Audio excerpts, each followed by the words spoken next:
இந்த ஸ்கெலிட்டன் பாடியை பாதி எரிச்சு புதைச்சிருக்காங்க. புதைச்சு 2 இயர்ஸ் இருக்கலாம். மண்டையோட்டுக்குள்ள இருந்து எடுத்த மண் பரிசோதனைக்கு போயிருக்கு. கரெக்ட் ரிசல்ட் நாளைக்கு வந்துடும். இந்த எலும்பு கூடு கழுத்து எலும்பு, விலா எலும்பு முறிஞ்சு போயிருக்கிறதுனால பல ஆட்களோட தாக்குதல்ல இறந்திருக்க கூடும். இது ஒரு பொண்ணோட எலும்பு கூடு. மிஸ்டர் விஸ்வநாத். Yes sir. 85ஆம் வருஷத்துல இருந்து 88ஆம் வருஷம் வரைக்கும் யார் யார் காணாம போனாங்கிறத தமிழ்நாட்டில் உள்ள எல்லா ஸ்டேஷன்களையும் கான்டாக்ட் பண்ணி ஒரு லிஸ்ட் தரணும். வித்தின் 2 டேஸ்ல எனக்கு கிடைக்கும். Okay sir. பாவிங்க, என் மகனை கொன்னுட்டானுங்க.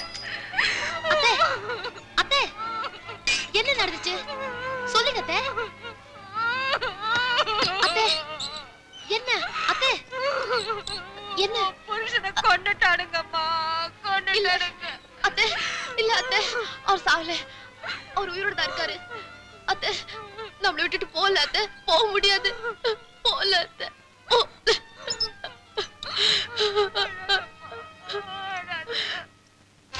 சார், தர்மா விட்டு அடிக்கும் போது நிறைய எலும்பு கூடு கிடைச்சது.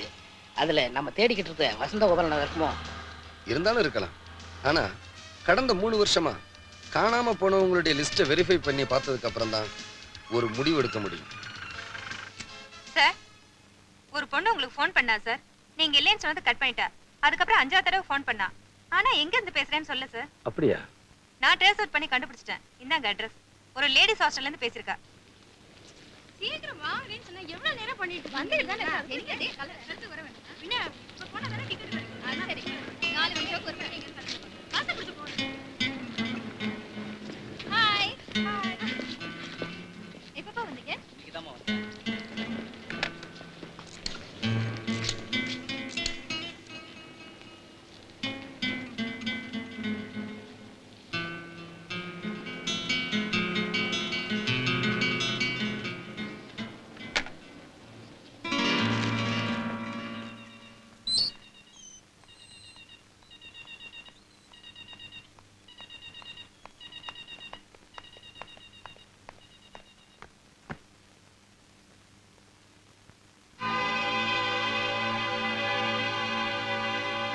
ஏன் லெஃப்ட் நிறுத்துனீங்க? யார் நீங்க? எந்த ஹானஸ்டாஜோட போன்ல பேசணும்னு தேடினியோ அதே ஹானஸ்டாஜ் தான் உன்னை தேடி ஹாஸ்பிட்டலுக்கு வந்திருக்கேன். ஆமா, என்ன நடந்துச்சு? தைரியமா சொல்லு. 3 வருஷத்துக்கு முன்னால என் ஃப்ரெண்டு கஸ்தூரி டாக்டரா இருந்த ஹாஸ்பிட்டல்ல நான் ஸ்டாஃப் நர்ஸா ஜாயின் பண்ணேன். ஒரு நாள் சீரியஸ் கண்டிஷன்ல ஒரு பேஷண்ட் கொண்டு வந்து சேர்த்தாங்க. அந்த பேஷண்ட்டை செக் பண்ணி பார்த்தப்போ 2 கிட்னி இருக்க வேண்டிய பேஷண்ட்டுக்கு ஒரு கிட்னி மட்டும் தான் இருந்தது. அதுவும் ஃபெயிலியர் ஆகி ஃபங்க்ஷன் பண்ணாம போயிடுச்சு. இன்னொரு கிட்னி இல்லாததால கஸ்தூரிக்கு சந்தேகம் ஆயிடுச்சு. அவரோட புருஷனை கூப்பிட்டு விசாரிச்சா. ஏன் சார், இவங்களுக்கு இதுக்கு முன்னால ஏதாவது ஆபரேஷன் பண்ணிருக்கீங்களா? இல்லையே. நல்லா ஞாபகப்படுத்தி சொல்லுங்க சார். ஆமா, 2 வருஷத்துக்கு முன்னால தலைப்பிரசவமானதுல சிக்கலாயிடுச்சு. ஆபரேஷன் பண்ணி தான் குழந்தை எடுத்தாங்க. எந்த ஹாஸ்பிட்டல்ல? பாம்பேல ஒரு பிரைவேட் ஹாஸ்பிட்டல்ல. பாம்பேலியா? ஆமா, பாம்பேல இருந்து ட்ரான்ஸ்ஃபர் ஆகி கொஞ்ச நாள் தான் ஆச்சு. ஆமா டாக்டர், ஏன் இதெல்லாம் கேக்குறீங்க? ஒண்ணுமில்ல, உங்க வைஃப் ரொம்ப வீக்கா இருக்காங்க, அதனால தான் கேட்டேன்.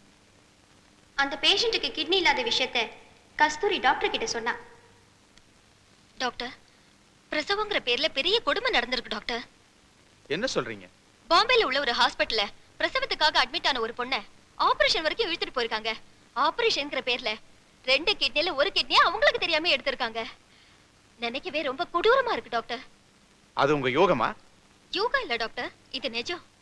அவங்களோட அப்பாவி புருஷனை விசாரிச்சு தெரிஞ்சுக்கிட்டேன். நீங்களே அப்பாவிங்கிறீங்க, அப்புறம் அவன் சொல்றதை என் பெருசா எடுத்துக்கிட்டு வளர வந்துட்டீங்க. மனுஷன் வளருவான், ஆனா மிஷின் வளராது. அந்த பேஷண்ட்டை நான் ஸ்கேனிங் பண்ணி பார்த்தப்ப அவங்களுக்கு ஒரு கிட்னி இல்ல, இருக்கிற ஒரு கிட்னியும் ஃபெயிலியர் ஆயிடுச்சு. அந்த பேஷண்டோட நிலைமை ரொம்ப சீரியஸா இருக்கு டாக்டர். நமக்கு தேவையில்லாத ஒரு மேட்டர்ல தலையிட்டு அவங்க குடும்பத்தையும் குழப்புறீங்க, என்னையும் குழப்புறீங்க. Leave the matter.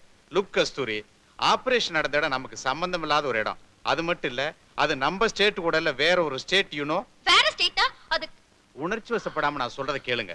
நான் சீஃப்ங்கிற முறையில் ஆர்டர் பண்ணல, அனுபவங்கிற முறையில் அட்வைஸ் பண்றேன். போய் ஆக வேண்டியதை பாருங்க. கோ.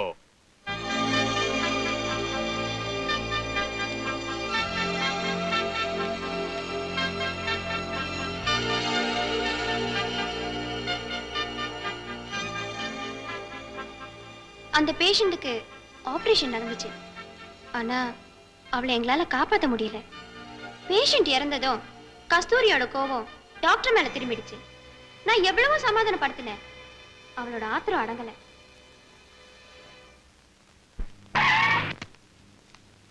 ஏண்டி உனக்கு இந்த வேண்டாத வேலை? எதிரி வேண்டாத வேலை. மனிதாபிமானம் உள்ளவங்க தான் இந்த தொழிலுக்கு வரணும். அப்படி இல்லாதவங்க பெசாம கசாப்பு கடை வச்சு பழகலாம். திரும்பவும் சொல்றேன், இது உனக்கு வேண்டாத வேலை. சிந்து, அந்த டாக்டர் மாதிரி நீ இதை அலட்சியமா நினைக்காத. இத சொல்ல வேண்டிய இடத்துல சொல்லத்தான் போறேன். இவ்வளவு துணிச்சல் இருக்கிற நீ பேசாம அரசியல்வாதியா இருக்கலாம்.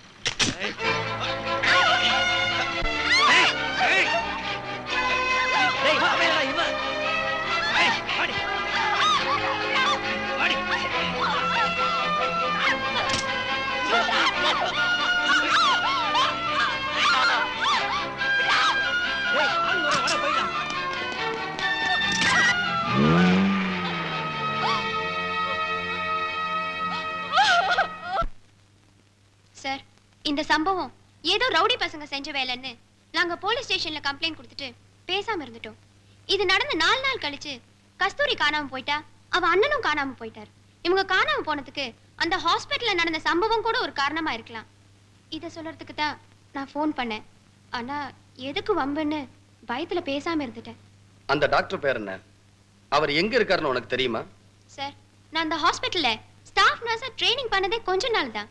அங்க நூற்றுக்கணக்கான டாக்டர்ஸ் ஒர்க் பண்றாங்க. அதுல யார் என்னன்னு எனக்கு தெரியாது சார். நேர்ல பார்த்தா அந்த டாக்டர் அடையாளம் காட்ட முடியுமா? முடியும் சார். ஒரு டாக்டர் தப்பு பண்ணியிருப்பாருங்கிறதுக்காக எல்லா டாக்டர்களையும் நிக்க வச்சு குற்றவாளிகள் மாதிரி விசாரிக்கிறது அவங்களை அவமானப்படுத்துறது மாத்திரமல்ல, சட்டவிரோதமும் கூட. ஏமா, உங்களை கடத்திட்டு போய் ட்ரை பண்ணாங்களே, அவங்கள பார்த்தா உன்னால அடையாளம் காட்ட முடியுமா? ஒருத்தனை மட்டும் நல்ல நினைவு இருக்கு சார். அவன் பல்லும் நகமும் இன்னும் என் கண்ணிலேயே இருக்கு. அப்போ நாளைக்கு நீ அவனை அடையாளம் காட்ட மாட்டேன் சார். ஏமா? சார், நான் அவனை அடையாளம் காண்பிச்சா என் ஃப்ரெண்டு கஸ்தூரிக்கு ஏற்பட்ட அதே நிலைமை தான் எனக்கும் ஏற்படும். அண்ணன் குடும்பம்னு பாதுகாப்பா இருந்த அவளுக்கே இந்த நிலைமைன்னா, எங்கேயோ குடும்பத்தை விட்டுட்டு லேடிஸ் ஹாஸ்டல்ல தனியா இருக்கிற என் நிலைமைய யோசிச்சு பாருங்க. நாளைக்கு அடையாளம் காட்டத்தான் போறீங்க.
எந்த பொண்ணை கடத்தணும்னு உங்ககிட்ட தர்மா சொல்லுவானா?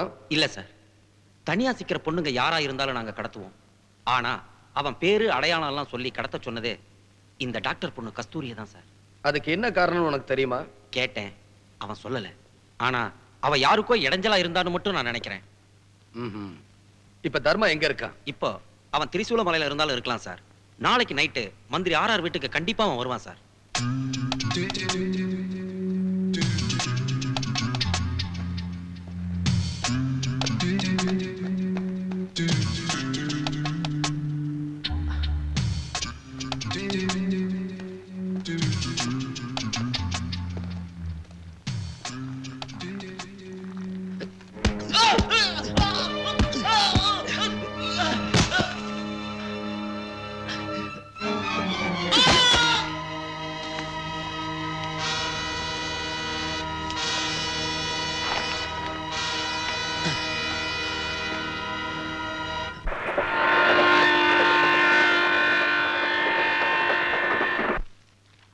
தர்மாவை உயிரோடு அரெஸ்ட் பண்ணியிருந்தா இந்த கேஸுக்கு ஒரு முடிவு வந்திருக்கும்.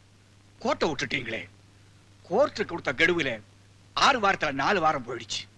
உங்களை நம்பி நம்ம டிபார்ட்மெண்ட் மானத்தை காப்பாற்ற முடியும் நினைச்சேன். என்னை ஏமாத்திட்டீங்க. சார், என்னை பொறுத்த வரைக்கும் தர்மா சாகல. இந்த கேஸை திசை திருப்ப செஞ்ச நாடகம் தான் இது. நல்ல கற்பனை. ரயில்வே ட்ராக்ல தர்மாவுடைய பாடி கிடைச்சிருக்கு. அவன் பாஸ்போர்ட் எடுத்திருக்காங்க. இன்னும் அவன் இல்லைன்னு நம்ப சொல்றீங்களா? நம்புறதுக்காக சொல்லல, உண்மை அதுதான். அடையாளம் தெரியாம பாடியை சிதைச்சு நம்மளை ஏமாத்திருக்காங்கன்னு நினைக்கிறேன். எனக்கு இன்னும் 2 நாள் டைம் கொடுங்க, ஒரு நல்ல முடிவோட வரேன்.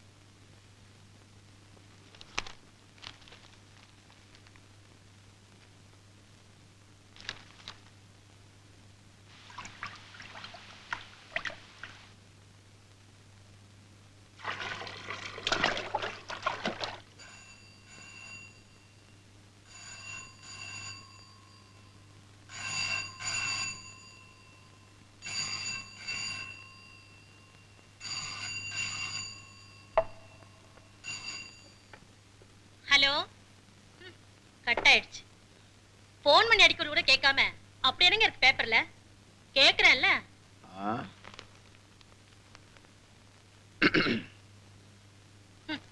தப்பு தண்டா செய்யறவன்னு மூஞ்சிலே எழுதி ஒட்டியிருக்க. சனியன் தொலைஞ்சதுன்னு இனிமே நிம்மதியா இருங்க. நிம்மதியா இருக்க முடியாது பார்வதி. அவன் கூட தொடர்பு வந்ததுனால போலீஸ் என்னையும் அரெஸ்ட் பண்ணாலும் பண்ணிடுவாங்க. ஏங்க இப்ப என்ன செய்ய போறீங்க? அப்ரூவரா மாற போறேன். சார், இந்த கேஸ்ல நமக்கு இருக்கிற சோர்ஸ் தர்மா தான். இப்ப அவன் போலீஸ் ரெக்கார்டு படி உயிரோட இல்ல. நமக்கு இருக்கிற இன்னொரு சோர்ஸ் எக்ஸ் மினிஸ்டர் ஆர்ஆர். ஆர்ஆருக்கும் தர்மாவுக்கும் எவ்வளவு தொடர்பு இருக்குங்கிறது உலகம் அறிஞ்ச விஷயம். அதனால ஆர்ஆர் அரெஸ்ட் பண்ணவாவது நீங்க எனக்கு பெர்மிஷன் கொடுக்கணும். அவரால தான் நீங்க சஸ்பெண்ட் ஆனீங்க. அதுக்கு பழிதிக்கத்தான் அவர் அரெஸ்ட் பண்ணீங்கன்னு நாளைக்கு உங்களையும் பழி சொல்வாங்க.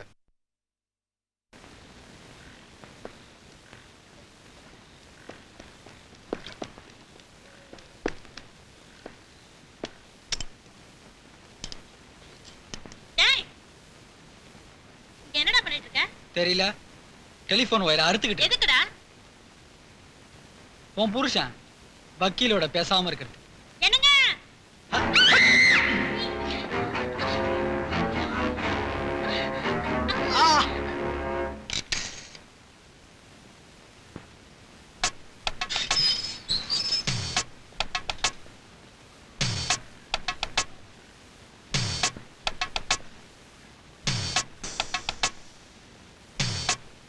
மிஸ்டர் ராஜ், ஏற்கனவே அவர் வீட்டை கண்காணிக்கிறதுக்கு பெர்மிஷன் இல்லாம ஏற்பாடு பண்ணிருக்கீங்க. அதுவே டூ மச். எஸ்.